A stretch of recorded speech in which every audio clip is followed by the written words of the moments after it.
یہ حدیث بیہقی میں ہے۔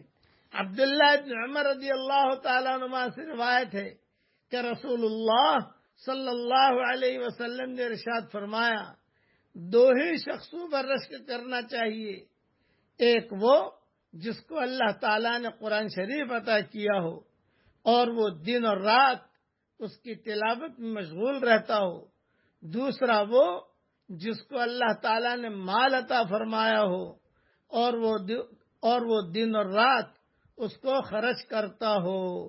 یہ حدیث مسلم شریف میں ہے۔ اس لیے اللہ تعالیٰ نے مال دیا ہے، خوب لگائیے۔ اللہ تعالیٰ نے قرآن شریف دیا ہے تو دن اور رات میں پڑھتے رہیے۔ بھوپال کے اجتماع میں ہم تھے، ایک ساتھی ہماری خدمت میں تھے۔ میں نے کہا کہ کیا کرتے ہو آپ؟ انہوں نے کہا کہ میں ستھار ہوں، کسی جگہ نوکری کرتا ہوں۔ تو